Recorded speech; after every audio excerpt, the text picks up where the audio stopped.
हाल ही में भारत ने एक ऐतिहासिक कदम उठाते हुए ब्रिक्स देशों को अपने व्यापार को 100% भारतीय रुपये में निपटाने की अनुमति दी है। भारतीय रिजर्व बैंक आरबीआई ने बैंकों को बिना पूर्व अनुमति के वोस्ट्रो खाते खोलने के निर्देश दिए हैं, जिससे ब्रिक्स देशों ब्राजील, रूस, भारत, चीन, दक्षिण अफ्रीका, मिस्र, इथियोपिया, ईरान और यूएई के साथ साथ अन्य देशों के आयातक और निर्यातक रुपये में व्यापार कर सकें। इस कदम को अमेरिकी डॉलर के वैश्विक प्रभुत्व को चुनौती देने के रूप में देखा जा रहा है, विशेष रूप से हाल ही में अमेरिका द्वारा भारत पर 25% शुल्क लगाने की धमकी के बाद। प्रधानमंत्री नरेंद्र मोदी ने कजान, रूस में आयोजित 16वें ब्रिक्स शिखर सम्मेलन में स्थानीय मुद्राओं में व्यापार को बढ़ावा देने की वकालत की।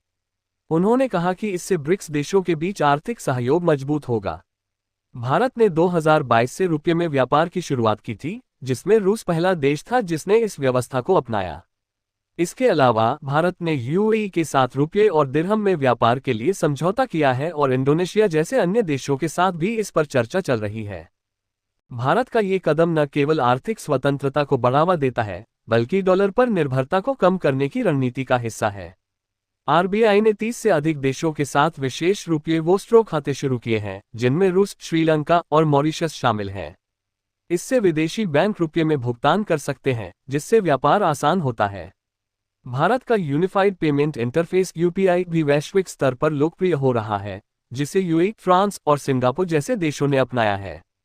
हालांकि भारत ने स्पष्ट किया है कि वह पूर्ण डी-डॉलराइजेशन का समर्थन नहीं करता।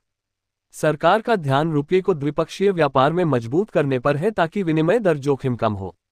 ये कदम वैश्विक वित्तीय प्रणाली में सुधार की दिशा में एक रणनीतिक कदम है, जो भारत को आर्थिक रूप से आत्मनिर्भर और वैश्विक व्यापार में मजबूत बनाता है।